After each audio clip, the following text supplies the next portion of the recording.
महाराष्ट्र काय कर्नाटक काय सर्वांनी सबस्क्राईब करा खिलार महाराष्ट्राची शान आणि क्लिक करा बेल आयकॉनवर। एन्जॉय। नमस्कार मंडळी, घटप्रभा गाय बैलांच्या प्रदर्शनाचा दुसरा टप्पा निवड कमिटीचे परीक्षण। हा टप्पा संपूर्ण प्रदर्शनातील सर्वात महत्त्वाचा मानला जातो, कारण या क्षणी ठरते की कोणते गाय व बैल चॅम्पियन पदाचे मानकरी ठरणार। निवड कमिटी ही अनुभवी, जाणकार व निष्पक्ष न्यायाधीशांपासून बनवली जाते।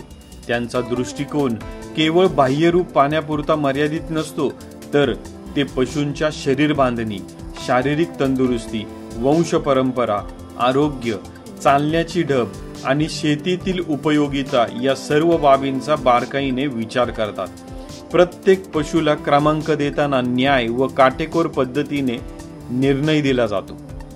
घटप्रभा प्रदर्शनाची निवड प्रक्रिया यंदा एका खास वैशिष्ट्याने सुरू झाली। सर्वप्रथम खिलार गोवंशातील काजळी खिलार या उपजातीपासून निवड करण्यात आली। निवड प्रक्रियेचा प्रारंभ गायींच्या गटापासून चालू झाला, त्यानंतर बैलांच्या गटाचे परीक्षण झाले। गेली तब्बल 28 वर्ष हे प्रदर्शन होत असताना पहिल्यांदाच प्रभुदेवा कमिटीने काजळी खिलार गटाला 2025 साली विशेष स्थान दिले। या निर्णयामुळे शेतकरी बांधवांमध्ये एक नवीन उत्सुकता निर्माण झाली, कारण काजळी खिलार ही आपल्या सुंदर शरीर बांधणीसाठी प्रसिद्ध अशी उपजात मानली जाते। यंदा काजळी गटाला अग्रक्रम देण्यात आल्याने या उपजातीचे संगोपन करणारे शेतकरी विशेष उत्साहाने आपले पशु घेऊन प्रदर्शनात आले होते। त्यांच्या डोळ्यात अभिमान होता की त्यांच्याकडून जपल्या गेलेल्या या दुर्मिळ व दर्जेदार उपजातीला अखेर विशेष व्यासपीठ मिळाले। प्रदर्शन स्थळी आलेल्या प्रेक्षकांनाही या काजळी खिलारच्या देखणेपणाचे, शिस्तबद्ध चालण्याचे आणि जोशपूर्ण स्वभावाचे अप्रूप वाटले। निवड प्रक्रियेत या गटाची सुरुवात करून प्रभुदेवा कमिटीने खरं तर परंपरेला नवा आयाम दिला, असे सर्वत्र गौरव करण्यात आले। यंदाच्या वर्षीच्या या निर्णयामुळे पुढील काळात काजळी खिलार उपजातीच्या संवर्धनाला नक्कीच मोठा प्रोत्साहन व गती मिळणार आहे।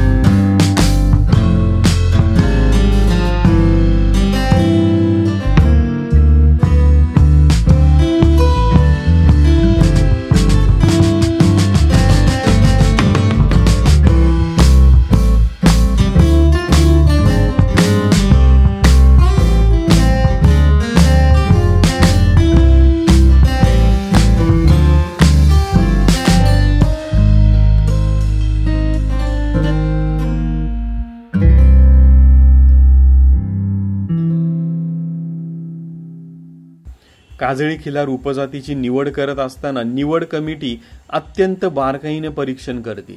ही निवड प्रक्रिया साधी नसून प्रत्येक तपशील तपासूनच गुणांकन केले जाते।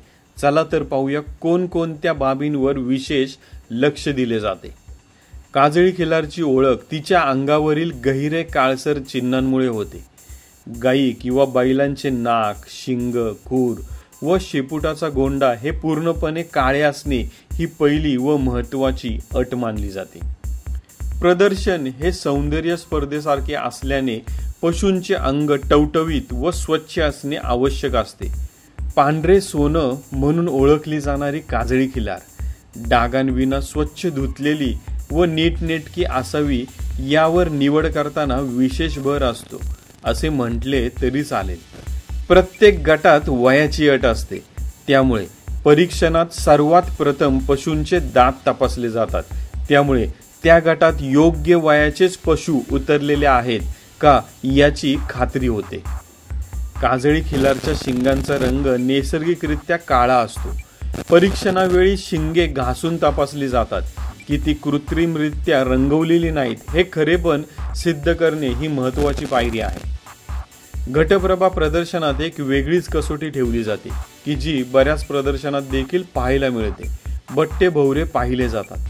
अनेक गोपालकांच्या मते हे तपासणे गरजेचे नाही, पण प्रदर्शन कमिटीच्या मतानुसार गोवंशाची निवड शुद्ध व्हावी यासाठी ही बाबही तपासली जाते, कारण येथे निवडला गेलेला पशु हा सर्वोत्तमच असला पाहिजे प्रत्येक गुणात। कारण यावर ब्रीडिंगचे भविष्य अवलंबून असते। अशा प्रकारे या सर्व बाबींचा नीट अभ्यास करूनच काजळी खिलार गटातील विजेते ठरवले जातात। त्यामुळे निवड प्रक्रिया पारदर्शक, काटेकोर व शेतकऱ्यांच्या विश्वासाला उतरलेली ठरते।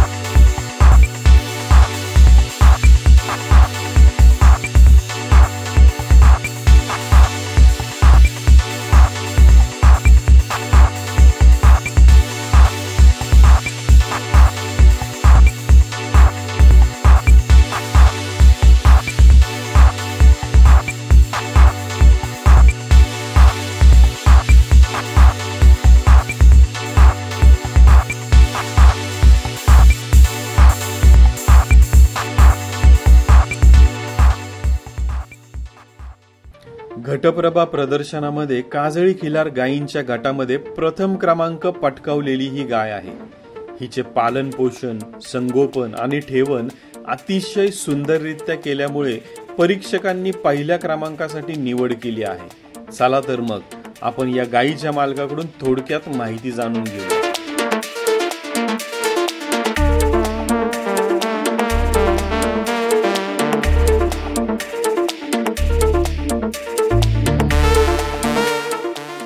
आपले नाव आप्पासाहेब शिवाजी गाडगे, बंडी शेगाव, तालुका पंढरपूर, जिल्हा सोलापूर।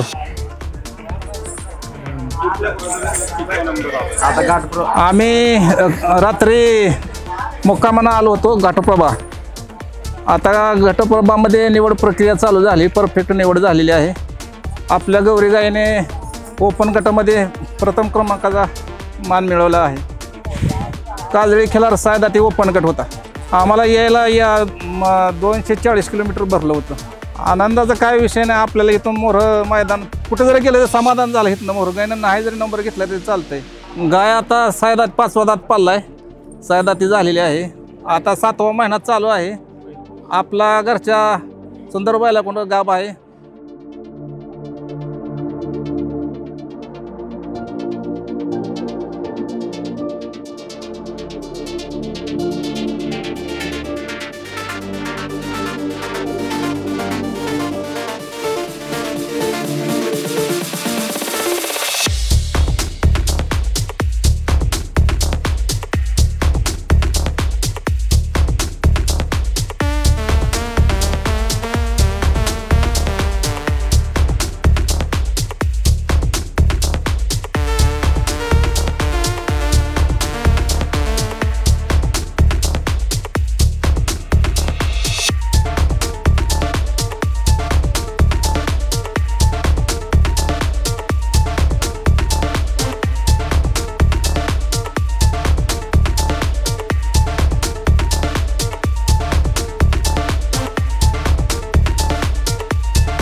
काजळी खिलार गटानंतर घटप्रभा प्रदर्शनाची खरी ओळख म्हणजे कोसा खिलार गट. हाच गट प्रदर्शनाचा सर्वात मोठा आकर्षण बिंदू मानला जातो. तसेच यंदाच्या वर्षीच्या परीक्षण प्रक्रियेला एक विशेष वैशिष्ट्य लाभले. निवड कमिटीने चारही बाजूंनी बॅरिकेड करून रिंगण तयार केले होते. त्या रिंगणात सर्व स्पर्धक गाय बैलांना नीट उभे केले गेले. या नव्या पद्धतीमुळे दोन मोठे फायदे झाले. आलेल्या पशूंना रिंगणात स्थिर राहता आले, त्यामुळे त्यांचे निरीक्षण व्यवस्थित करता आले. पाहायला आलेल्या शेतकऱ्यांना देखील संपूर्ण परीक्षण प्रक्रियेचे थेट व स्पष्ट दर्शन घेता आले. हा निर्णय शेतकरी व प्रेक्षक दोघांच्या दृष्टीने अतिशय चांगला ठरला. त्यामुळे या वर्षीची निवड प्रक्रिया अधिक शिस्तबद्ध, आकर्षक व पारदर्शक झाली. कोसा खिलारच्या निवड प्रक्रियेची सुरुवात नेहमीच गाय गटापासून केली जाते. यात 2 उपगट ठरवलेले असतात. अजून पूर्ण दात न आलेल्या तरुण गायींचा हा गट असतो. यामध्ये शरीर बांधणी, तंदुरुस्ती व भविष्यातील क्षमता बघितली जाते. वाढीच्या योग्य टप्प्यावर असलेल्या गायी या गटात येतात. येथे प्रौढतेनंतरचे गुणविशेष अधिक ठळकपणे पाहिले जातात. यामुळे कोसा खिलार गाय गट हा प्रदर्शनातील खऱ्या अर्थाने स्वतंत्र व वेगळा विभाग ठरतो. महाराष्ट्रातील काही काळ बैलगाडा शर्यतीवर बंदी आल्यामुळे किंवा तसेही पहिल्यापासूनच कोसा खिलारचे कोणतेही स्वतंत्र प्रदर्शन होत नव्हते. त्या काळात फक्त काजळी खिलारचेच प्रदर्शन होत असे. त्यामुळे शेतकऱ्यांना कोसा गटाला योग्य व्यासपीठ मिळत नव्हते. त्या काळात केवळ कर्नाटकातील घटप्रभा प्रदर्शनच एकमेव व्यासपीठ होते जिथे कोसा खिलारची स्वतंत्र निवड होत असे. एवढेच नव्हे तर या गटातील चॅम्पियनला थेट 1 तोळे सोने बक्षीस दिले जात असे. त्यामुळेच शेतकऱ्यांची ओढ, आकर्षण व उत्सुकता कायम घटप्रभा प्रदर्शनाकडे राहिली. नंतर महाराष्ट्रात शर्यतीवरील बंदी उठल्यानंतर व सोशल मीडियाच्या माध्यमातून कोसा खिलार उपजातीचे देखील महत्त्व जास्त पटले. कोसा खिलारच्या प्रदर्शनाला नवा आयाम मिळाला. आजच्या घडीला काजळीच्या तुलनेत कोसा खिलारची सर्वाधिक प्रदर्शनं आयोजित होत आहेत. कोसा खिलार प्रदर्शनासाठी खिलार महाराष्ट्राची शान या चॅनेलसह अनेक सामाजिक संस्थांनी पुढाकार घेतला. समाजातील विविध स्तरातून मिळालेल्या प्रयत्नामुळे कोसा खिलार प्रदर्शनाला राज्यव्यापी प्रसिद्धी व प्रतिष्ठा मिळाली. एकंदरीतच कोसा खिलार हा केवळ एक गट नसून शेतकऱ्यांच्या परंपरेचे, परिश्रमाचे व अभिमानाचे प्रतीक ठरला आहे. आज महाराष्ट्रभर या उपजातीचे प्रदर्शन मोठ्या थाटामाटात होत असून घटप्रभा प्रदर्शनाने त्यासाठी मार्गदर्शक भूमिका बजावली आहे.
महाराष्ट्राची शान.